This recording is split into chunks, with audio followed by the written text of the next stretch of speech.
Hi guys, welcome back to our channel. Super happy to see everyone here. Guys, welcome back to our bonus vlog for the week. And for today, we are going to do Popmart unboxing. And guys, we have another special episode because everything that we are going to unbox for today are limited edition Popmart goodies. Yes, I'm so excited to be sharing everything to you. So I'm inviting you to just relax, stay tuned, and watch until the end of our episode. Hi guys, Ron here, Suking Budgetarian Fashionista. I publish vlog every Wednesdays and Saturdays about lace, about fashion. I do luxury shopping vlogs, hauls, and unboxings. I also do bag reviews and provide styling tips. I'm inviting you all to please join our ever-growing fam. There's a cute little icon here. So please click on this one so you can easily subscribe and be a member of our growing luxury addicted family. Please help me reach 5,000 to 6,000 subbies. Also, kindly like, share, comment on this video, and follow me on my new Instagram account. That's at Ramir52 for daily updates and styling tips coming from me. Alright, so let us start first with this box over here. So this was purchased from Popmart's official online store during their live selling, and I actually won this one because every time they are going to do a secret drop on their Popmart live selling, it's very difficult to get one because of course everyone wants to have a piece of that very limited edition Popmart goodie. So luckily I was able to get this one. So let me just open the box. So now it's open, as you can see. Do you have any guesses what's inside? So let me just reverse it so that you cannot see my address. So here it is. 3, 2, 1. Oh, okay. So it is still wrapped. So let me just put it here. So it is still wrapped. Do you have any guesses? It is the... Oh, wow. Ooh. So this is another Fall in Wild Labubu. Limited edition Labubu. So this is now my third one, guys. So I'm not sure if you have seen our previous vlog. Hopefully that vlog would go live first. My Tokyo haul part 2. Because I have... So this one, this actually came from Tokyo, and this one from Popmart online store. So I was able to purchase this one couple of days after we landed in Manila. I watched already the live selling, and I was surprised. They never do a secret drop of Fall in Wild. Everyone has been requesting this, but this is not available, and they dropped maybe couple of pieces on this one, and luckily I was able to get it. So I would not be opening it, guys, because as you know, just like with Odaiba over here, I would be keeping her in a pristine condition, in the third one as well. So I'm not sure if I would be keeping or selling, but definitely I wanted to get her. And if you are not familiar with the Fall in Wild series, so here she is when unopened. So this one, as you can see, so she would also look like this. Front, everything is removable from the hat, the clothes, everything, and then of course the back one. As you can see, so here she is. Are you surprised, guys? Actually, I'm also surprising myself. I just really couldn't help myself when I saw this one that they're dropping this. I just wanted to try my luck if I could get another one. And it went through. The payment went through, so meaning I was able to snag one for myself. Actually, I think that was this is the very first time that I was able to snag something from a secret or a sneaky drop that the Popmart stores are doing on their live selling. Yay! So excited with my Fall in Wild Labubu. What do you think? Let us move on to the next one. Alright, so now for the second limited edition Popmart blind unboxing. So the story of this one, I purchased this one from Japan. Although I purchased it from our Popmart official store here in the Philippines, I was getting bored with the Popmarts at Tokyo. The only thing that I was initially able to purchase were my Crying Again Crybaby series. So if you haven't seen that unboxing, I'm going to link it up here, put it on the description box. So I wasn't able to find any Labubus yet, and I was getting bored, and I was watching the live selling from Tokyo before sleeping one night, and I saw this was on stock and I was so surprised. And of course, I have some coins that I could use so that this could be a little bit discounted. And I said, okay, let me just purchase this one since I feel I would not getting any Labubus in Tokyo. So here she is. But I was wrong, guys. I was able to purchase many Labubus in Tokyo. So let me just get her. Do you know what I got? So I got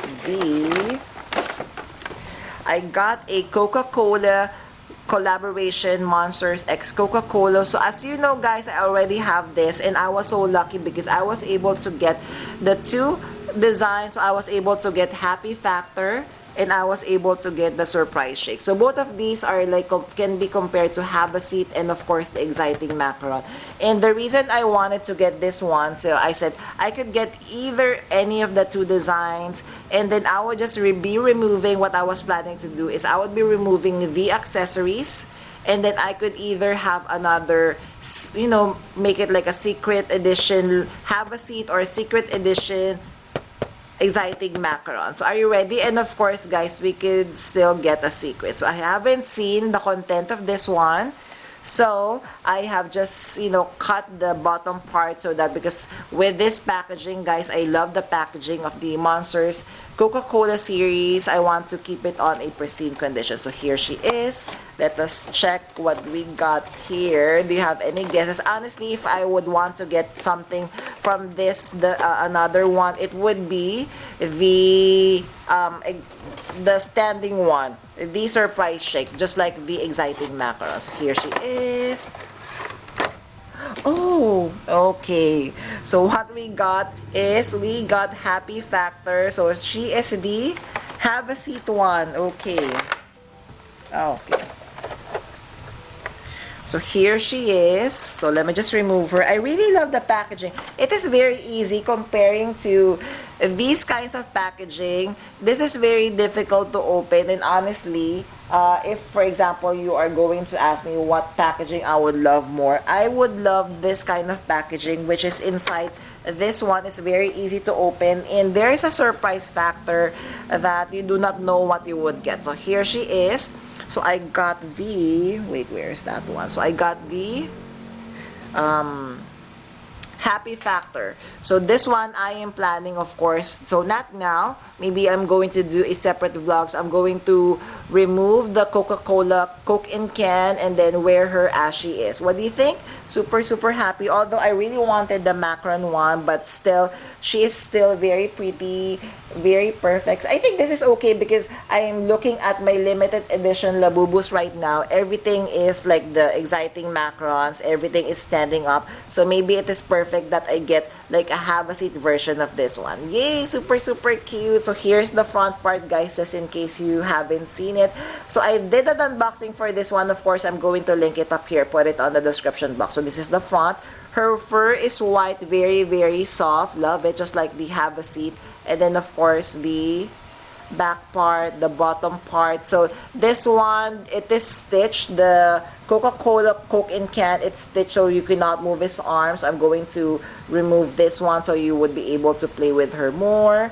And then, of course, we have here the pendant, where the pendant, it says the Monsters Popmart, and then in front it says Coca-Cola, so as you can see here.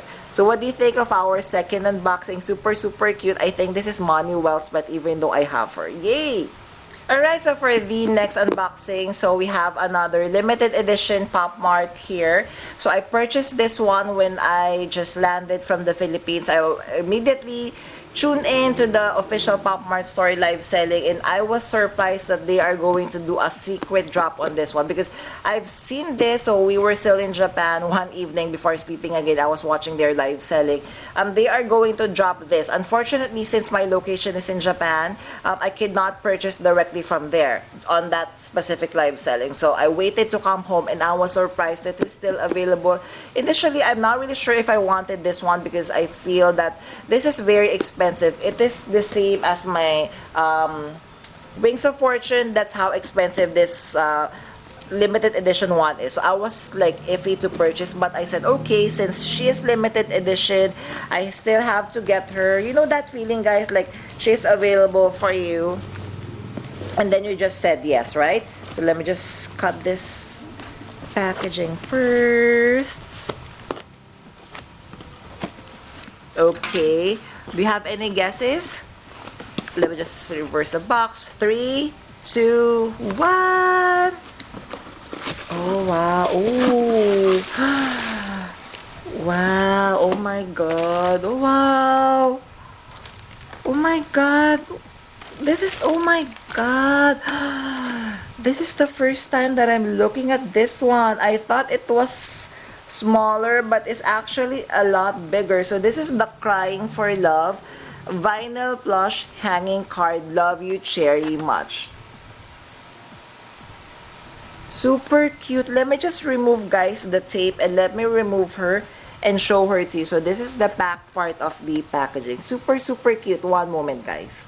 So let us now unbox her. I have removed some tape. Super nice. Just look at the packaging, guys. This is what I'm telling you. Even though, you know, the price of this one is very, very affordable, but comparing the packaging to, like, for example, other luxury brand, the packaging of Popmart is top notch.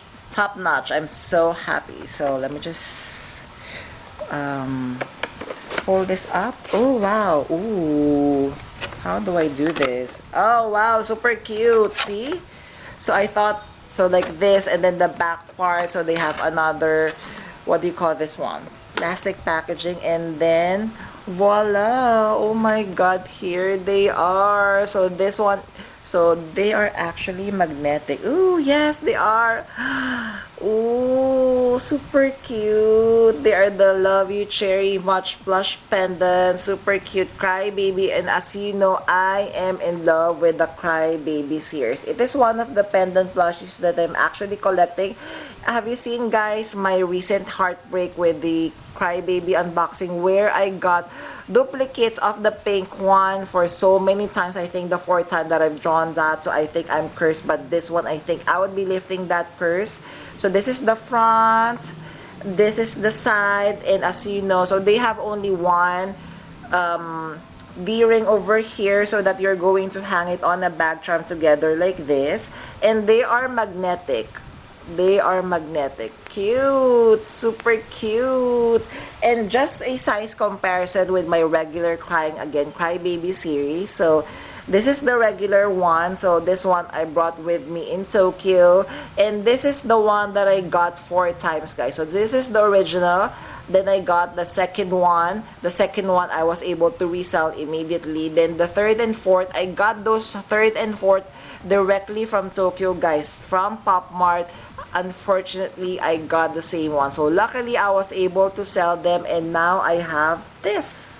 Super cute. So that is the size comparison, just in case someone might be asking, if anyone is not yet, you know, truly excited with the I Love You Cherry Much, so that you would have a size comparison.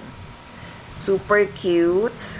And let us do a size comparison, of course, with my other Popmart goodies over here. Let me just get this back, and let me attach her in the middle part. There. Oh, wow. Oh, she is not, I thought she is going to be very little, because this Valentine edition Crybaby, they have released figurines wherein they also have a cherry figurine. I'm going to put some photos here for comparison. That one is teeny tiny. This one is okay. So like, for example, I'm going to carry her on my bag. Oh my God, she's really pretty. I love her. So one is blue eyes and one is green eyes. And of course, I love the hair. Super cute. Wow, I was really surprised and really stunned with this I Love You Cherry Much. Love her. I'm actually glad that I purchased this one. So luckily, I've seen today that they might be dropping the I Love You Cherry Much on the live selling of Popmart. But I'm not sure if I'm going to get a second one, because I'm already happy with this one. Yay! Now let us move on to the fourth one. What do you think? Super cute. Alright, guys, so for our finale over here, so we have this goodie from Popmart. So I just purchased this one today. We have visited the newly reopened Popmart store at Mall of Asia. So I have also done a shopping vlog. I'm going to link it up here. They have closed a couple of weeks back, and they have opened on another branch. But luckily, I was surprised that they have reopened the same store. So They would be there. It's a pop-up store, so they are going to be there for a couple of months. And I was scanning, so we were there. I just wanted to visit, and I'm not really sure if I'm going to purchase because I feel with everything that I have here that I purchased online, I have everything that I wanted.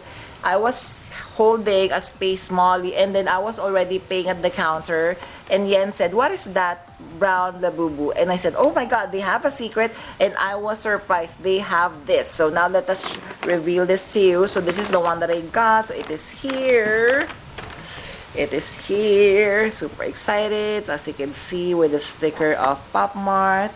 Can I still remove that one? No, you cannot. So let me just remove this one.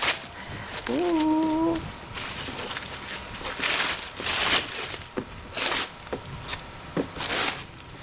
It is the Labubu, the Halloween edition of Labubu.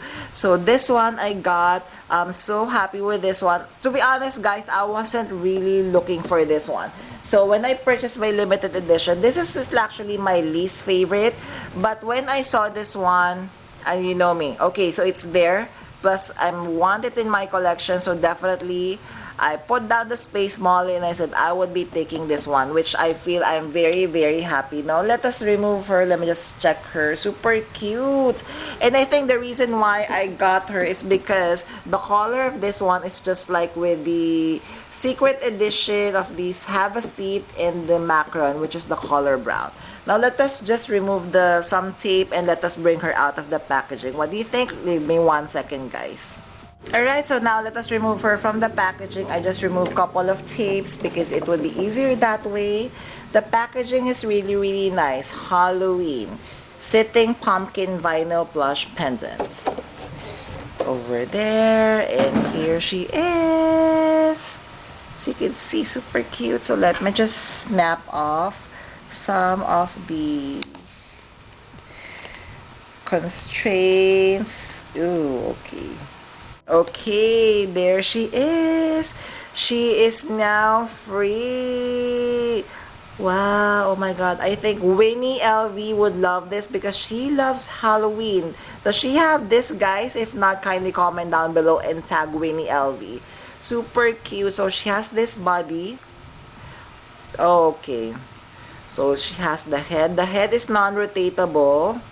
And then, of course, love the color of the nose. It's red. So this is the front part, guys. As you can see, she's grinning. And, of course, she is wearing this pumpkin over here.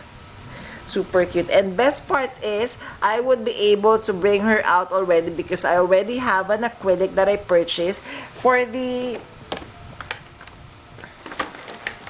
Coca-Cola series. They have the same acrylic, they have the same shape, so I would be able, that would be a 2-in-1 for me, so I would be able to use her without me worrying, you know, that her face would be scratched or anything like that. She is perfect. I love the shape of the ears, and this is actually another character, if I'm not mistaken, of the Monster series. Is this Mokoko or something like that? Kindly comment down below. I do not know the names of other Labubus. Super, super cute. And of course, guys, so this is another Have a Seat. So this is another Have a Seat. This is Dada, I think, or Baba, maybe. There. What do you think? So for size comparison, she is just wearing an acrylic covering. That's it. And then the side part. And then, of course, comparison with my other Labubu special limited edition Labubus over here. What do you think? Super, super cute, right? Love it. Yes, so what do you think, guys, of our unboxing episode for today? So if you have stayed until this part of this episode, kindly leave me a pumpkin emoji. I would really appreciate it. Thank you. Before we end our episode for today, I'm inviting you all to please join our ever-growing fam. There's a cute little icon here. So please click on this one so you can easily subscribe and be a member of our growing luxury addicted family. Please help me reach 5,000 to 6,000 subbies. I would really appreciate it. Also, kindly like, share, comment on this video, and follow me on my new Instagram account. That's at Ramira52 for daily updates and styling tips coming from me. A million thank you for staying with me in today's episode. We are going to leave a couple of videos here for you to check out We are going to see you soon on our next bonus vlog. See ya! Bye!